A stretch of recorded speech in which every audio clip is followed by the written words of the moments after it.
यहाँ पर दिया है 29 नंबर में, यदि S1 S2 S3 तीन परस्पर श्रेणी के n पदों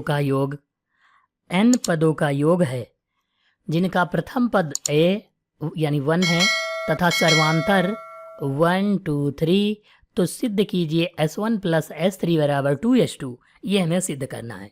यानी कि अभी हम S1 S2 की वैल्यू जब निकालेंगे तो वहाँ पर D के मान अलग अलग रखेंगे। पहले S1 के लिए 1, S2 के लिए 2 लिखेंगे और S3 के लिए 3 लिखेंगे। तो हम सबसे पहले फार्मूला लिख लेते हैं, Sn बराबर n/2 ब्रैकेट में 2a plus n-1 into D.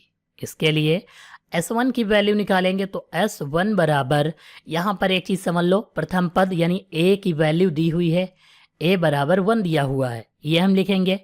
तो यहाँ पर और n की वैल्यू जो है नहीं दी हुई है, तो यहाँ पर हम लिखेंगे n/2 ब्रैकेट 2a की जगह पर 1 प्लस n-1 लिखेंगे और d की जगह पर, यानी पहले के लिए सर्वांतर 1 है तो हम गुणा 1 लिखेंगे। ये सर्वांतर d1 d2 d3 की वैल्यू है।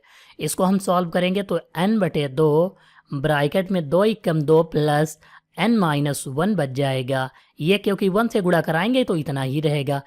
फिर हम लिखेंगे तो n/2 ब्रैकेट में देखो 2 से 1 घटाएंगे 1 बच जाएगा, अर्थात n+1 बच जाएगा। यानी ये जो है S1 की वैल्यू।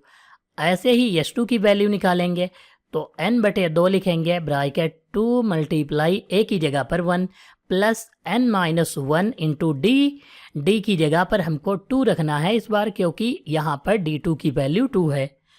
अब हम क्या करेंगे, फिर से n/2 लिखेंगे, 2 एकम कितना हो जाएगा 2 प्लस 2 की गुणा कराएंगे तो यहाँ पर कितना हो जाएगा, देखो 2n हो जाएगा और -2 एकम 2 हो जाएगा।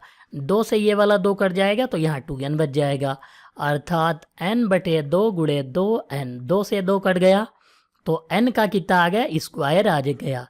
यानी कि दूसरे पदों का योग जो आया है n बराबर S2 की वैल्यू आई है वो n स्क्वायर आई है। अब हम ऐसे ही S3 की वैल्यू निकालेंगे।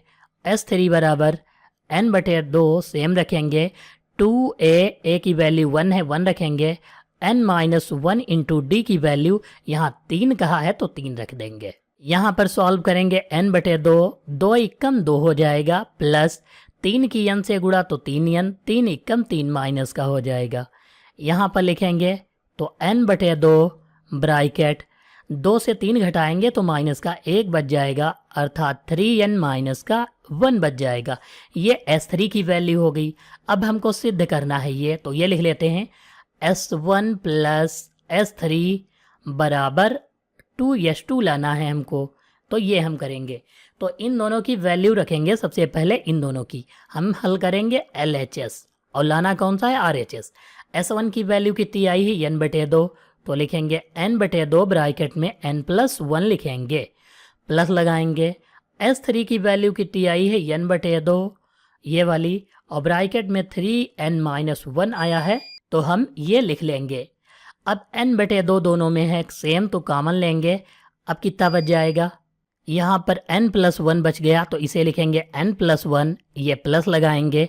देखो ये तो कॉमन हो गया, यहाँ पर 3n-1 बचा हुआ है तो ये लिख लेंगे हम। यहाँ पर देखो -1 और +1 कट जाएगा, 3n और n मिलकर जो है 4n हो जाएंगे। n/2 × 4n, 2 दूनी 4 यानी 2 आ गया, और n स्क्वायर यानी यहाँ पर क्या लिखेंगे 2n स्क्वायर आ गया। अब देखो ये LHS की वैल्यू आ गई। अब इधर RHS की अगर जो हम लिखें तो 2 × S2 का मान कितना है n स्क्वायर, तो n स्क्वायर लिख सकते हैं। तो यहाँ पर देखो कितना आ गया, ये लिखेंगे 2n स्क्वायर, अर्थात 2n स्क्वायर बराबर 2n स्क्वायर आ गया। तो यहाँ पर हम कह सकते हैं LHS बराबर RHS, यानी कि दोनों तरफ की वैल्यू जो है सेम आ रही है। तो यहाँ पर यह कथन जो है सिद्ध होता है।